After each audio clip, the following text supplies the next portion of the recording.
మన పెట్టుబడి మన పిల్లల భవిష్యత్తు కోసమే కదా. మీ పెట్టుబడికి నమ్మకమైన వేదిక శ్రీ వాసవి ప్రాజెక్ట్స్. వెంకటేష్ లేదా సురేష్ గారు వాళ్ళందరూ కూడా 1-4 సార్లు విని కానీ ఓకే చేయరు. పాపం వాళ్ళ తప్పులేదండి. ఎందుకంటే వెంకటేష్ గారికి నా మీద కాన్ఫిడెన్స్తో ఆయన ఈడు ఎలాగో మంచిగా తీసుకుంటాడని బిఫోర్ సినిమా బలబల మగాడని బట్టి ఆయన కూడా వచ్చేసారు. బట్ రన్నింగ్లో నేను కన్ఫ్యూజ్ అవుతున్నాను, నేను ఇదని చెప్పి ఆయన పాపం బాధపడ్డారు. బికాజ్ కొన్ని ఇవి జరుగుతుంటాయి, అదొక ఎక్స్పీరియన్స్ అంతే. అందుకే ఆయన ఏంటంటే నాతో మళ్ళీ కూడా తర్వాత మాకు సక్సెస్ ఫెయిల్యూర్తో సంబంధం లేకుండా ఈయన కరెక్ట్గా వాడలేదు, వీడు వచ్చినా సరే అనే ఫీల్ కొంచెం ఇదయ్యేవాళ్ళు తర్వాత. ఓకే, అట్లా అయితే నేనేమనుకున్నానంటే ఒక 30 ఏళ్ల ఒక బ్రహ్మాండమైన కెరీరు, వరుస హిట్లతో సినిమా ఇండస్ట్రీలో ఒక మంచి హీరోగా ఎదిగిన హీరో వెంకటేష్ గారు. అవును, యాక్చువల్గా అలాంటి ఆయన ఒక 30 years ఆఫ్ కెరీర్ కంప్లీట్ అవుతున్న టైంలో మారుతితో నేను చేస్తాను అని అనుకోవడం అన్నది ఆ రోజున చాలా అందరూ ఒక పెద్ద చర్చ అయిందండి. అవును, మారుతితో చేయడం ఏంటి అంటే లైటర్ వేని కోరుకుంటున్నాడా వెంకటేష్, లేకపోతే ఇంకో రకంగా ఈజీ ఫిల్మ్ ఏదైనా కోరుకుంటున్నాడా, సీరియస్గా కాకుండా మారుతిని సెలెక్ట్ చేసుకున్నాడంటే అని ఒక చర్చ జరిగింది ఇండస్ట్రీలో అన్ని చోట్ల. సో మీరు అన్న ఓకే అయిన కథను కూడా మీరు అదర్స్ వల్ల దాన్ని కరెక్ట్గా ట్రాక్లో పెట్టలేకపోయారు అన్నది నేను అది నా ప్రాబ్లం అండి. నేను ఇన్ఫ్లుయెన్స్ అయిపోబట్టి రాంగ్ మూవీస్ వచ్చింది అంతే. అదేలే, నేను ఇన్ఫ్లుయెన్స్ అవ్వకూడదని రియలైజ్ అవ్వటమే నాకు సక్సెస్. ఓహో, నేను ఇక్కడ ఇలా వెళ్ళిపోకూడదు, మరీ ఇలా బ్లైండ్కి వెళ్ళకూడదు అని దాని తర్వాత రియలైజ్ అయ్యి నేను బిగినింగ్లో ఎలా కష్టపడి కూర్చుని రాసుకుని నా సక్సెస్ని వెతుక్కున్నానో అలా నేను మళ్ళీ ఇప్పుడు పని చేసుకుంటున్నాను. అందుకని నాకు ఈ సాటిస్ఫాక్షన్ ఉంది, ఈ మెంటల్ సాటిస్ఫాక్షన్ ఉంది. ఎగ్జాక్ట్లీ, అదే ఫ్రెష్గా ఉన్నారు ఏదైనా. ఎందుకంటే మీరు అందుకే ఇందాక నా ఇంట్రడక్షన్లోనే చెప్పాను, అది నిత్య స్వాప్నికుడని, అనునిత్య సృజన శ్రామికుడు. ఏదో ఒకటి రాస్తుంటారు, ఏదో ఒకటి జరుగుతూ ఉంటుంది, ల్యాబొరేటరీ వర్క్ కంటిన్యూస్గా. మెయిన్ ఒకటే సార్, డబ్బులు మనిషి కార్ సైజు ఇల్లు సైజు పెంచుతాయి కానీ యాక్చువల్గా మన మెంటాలిటీని పెంచవు. మన మెంటాలిటీ ఏమవుద్దంటే ఇంకా ఇంకా ఇంకా ఆ ఫైర్ తగ్గిపోయి తెలియకుండా చిన్న లేజినెస్ వస్తుంది. అవునండి, ఈ లేజినెస్ డబ్బు వల్ల లేజినెస్ పెరుగుతుంది.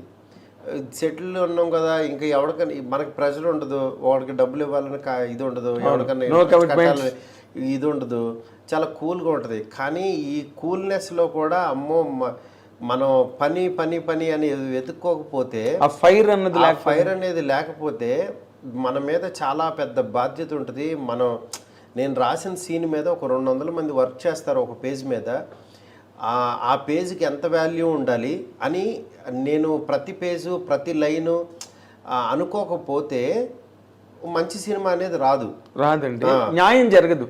ఫస్ట్ అసలు రిజల్ట్ సంగతి దేవుడు ఎరగండి. ఫస్ట్ నా దగ్గర ఉన్న పేజ్ వరకు నేను సాటిస్ఫాక్షన్ ఉన్నాను, నా చుట్టుపక్కల సాటిస్ఫాక్షన్ ఉన్నాను, నా హీరో హ్యాపీగా ఉన్నాడు అనేది నేను చెక్ చేసుకోవాలి. అప్పుడు ఇంకొకరి చేతిలో పెట్టకూడదు. ఫస్ట్ అసలు ఎవడో వినేసి దాన్ని పేపర్ మీద ఎక్కించి ఆ ఐడియాలజీ, నేను సక్సెస్ అయింది నా స్టైల్తో.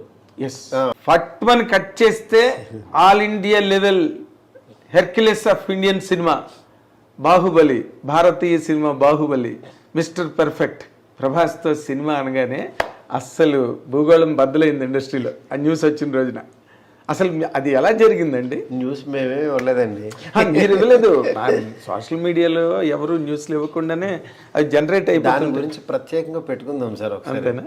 4 ముక్కలు చెప్పండి. ఇప్పుడు మీరు ఎందుకు వచ్చింది, ఎలా వచ్చింది అని మాట్లాడింది కానీ, but what is your experience? There is lot of expectation around. అదే సార్, అది ఆ సినిమా స్టార్టింగు ఎండింగు దాని గురించి చెప్పాలనంటే అదొక పెద్ద గ్రంథం.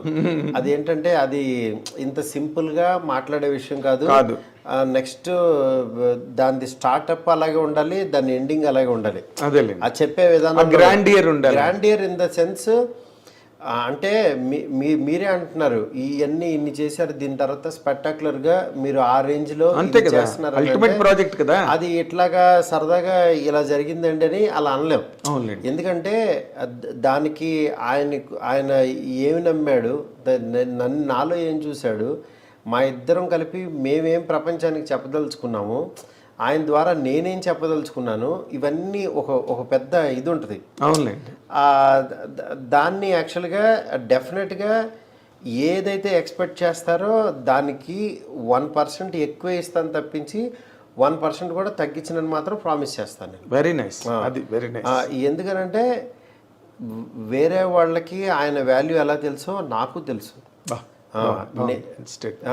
వేరే వాళ్ళకి ఇప్పుడు చాలామంది అనుకుంటారు ఫ్యాన్స్ కానీ వేరే వాళ్ళు కానీ యాక్చువల్గా మా హీరోతో ఎలా తీస్తాడో, ఇతని దగ్గర నుంచి ఎలా అనుకుంటున్నావు, ఇవన్నీ ఎక్స్పెక్ట్ చేస్తున్నావు, ఇవన్నీ ఎలా అనుకుంటారో వాళ్ళకంటే 1% ఎక్కువే ఉంటాను నేను. అలా ఎక్కువ ఉంటేనే యాక్చువల్లీ ఈ స్థాయిలో ఉండగలుగుతాను. ఇది మీ ఫ్యాన్స్ అవ్వచ్చు, వేరే వాళ్ళు అవ్వచ్చు, మళ్ళీ హీరోకి అది నచ్చజెప్పి ఆడియన్స్కి ఏం కావాలో అది ఆయన దగ్గర నుంచి డ్రా చేసి వీళ్ళకి ఎలా చూపించగలుగుతున్నాం, ఆ మీడియేషన్ నేను ప్రాపర్గా చేయగలుగుతున్నానా లేదా, ఆ పాత్రని నేను చేయగలుగుతున్నానా లేదా అనేది నా మనసాక్షికి తెలుసు. అది త్వరలో మీకు తెలుస్తుంది. అదే అంతే, సింపుల్. కానీ ఒక చాలా వెరీ వెరీ ఇంట్రెస్టింగ్ ప్రాజెక్ట్ అండి ఇది. ఎందుకంటే ఒక పక్కనేమో అవతల మీకు కాదు, నాకు కూడా ఇంట్రెస్టింగ్ కదా. మరి మీకు ఇంట్రెస్టింగ్ కదా సార్, మీకు అసలు ఇప్పుడు అది చాలా పెద్ద సావనీర్ అంటారే. అవును, ఇట్స్ బిగ్ సావనీర్ సార్. ఒకటే సార్, బిగ్ సావనీర్ అనుకుంటే అది బిగ్ సావనీర్ సార్. అది ఒక పని అనుకున్నాం అనుకోండి, అది 18 అవర్సే కష్టపడతాం సార్. ఇప్పుడు సీఎంకైనా 24 అవర్సే, నార్మల్ వాడికైనా 24 అవర్సే. అమ్మ సీఎం సీట్లో కూర్చున్నాను, నాకు 4 గంటలు ఎక్స్ట్రా కావాలంటే ఏమి రావండి. కానీ మన వర్క్ని యాక్చువల్గా ఈ సీఎం పదవిని ఎలా ఇది చేస్తున్నాం, ఎలా టైం ఇస్తున్నాము, మెంటల్ పీస్ ఎలా గెయిన్ చేస్తున్నాం, మధ్య మధ్యలో బ్రీతింగ్ స్పేస్ ఎలా పెట్టుకుంటున్నాం, దేనికి ఇంపార్టెన్స్ ఇస్తున్నాం, దేనికి మన మాట అవ్వచ్చు, మన పని అవ్వచ్చు, దానికి వాల్యూ ఎంత ఇస్తున్నాం అనేది ఉంటుంది. వాల్యూ ఆఫ్ ద వర్క్ అంతే. ఇప్పుడు నేను ఆ ప్రాసెస్లో ఆ పొజిషన్లో కూర్చుని ఇప్పుడు దీనికి ఎంత టైం పెట్టాలి, ఇక్కడ ఎంత ఎఫర్ట్ పెట్టాలి, దీనికి ఎంత వాల్యూ ఇవ్వాలి అని చెప్పి అవి చూస్తున్నాను నేను. ఓకే, అంతే. Very nice. అంటే ఒకదానికి మాత్రం మేము ఐ డ్రీమ్ తరఫున మీకు థ్యాంక్స్ చెప్పాల్సిన, నేను నాగేంద్ర కుమార్ జర్నలిస్ట్గా కూడా నేను మీకు థ్యాంక్స్ చెప్పాలి. అదేంటంటే నార్మల్ మైండ్ సెట్స్ ఎట్లా ఉంటాయంటే, ప్రభాస్ రేంజ్ ప్రాజెక్ట్ చేస్తున్నప్పుడు వాళ్ళు అంత తొందరగా అసలు యాక్సెస్ అవ్వరు, మాట్లాడరు, ఏదో అసలు ఇంకా అల్టిమేట్ ప్రపంచాన్ని ఓపెన్ చేస్తున్నట్టుగా. కానీ మీరు అందుకే నేనేమో ఓపెన్ చేయలేదు, దాని గురించి ఏం చెప్పలేదు. బట్ యాక్చువల్గా నేనేంటంటే జనరల్ ఐడియా చెప్పాను మీకు అంతే. అవునండి, నేను దేనికి థ్యాంక్స్ చెప్తానంటే ఈ టైంలో కూడా మాకు టైం ఇచ్చి థ్యాంక్ యూ చక్కగా మీ ఎక్స్పీరియన్సెస్ అవన్నీ కూడా అంటే నాకు తెలిసి ఈ రోజు వరకు ఇంత విరివిగా, ఇంత వివిడ్గా అవును మీరు ఎక్కడ మాట్లాడలేదు. అవును, మీ ఆలోచనలు, మీ అభిప్రాయాలు ఇంతలా ఆవిష్కారం ఫాలో అప్ సార్. ఎందుకంటే నేను గబుక్కున ఎవరిని ఇబ్బంది పెట్టను. నాకు మీరు నా మీద చూపించిన ప్రేమ అవచ్చు, అభిమానం అవచ్చు, నా ద్వారా ఏదో చెప్పదలుచుకున్నారు, అందుకనే ఈ టైం ఇలా కుదిరింది. ఎగ్జాక్ట్లీ. అంటే మీ జర్నీ నాకు చాలా ఇంట్రెస్ట్ అండి.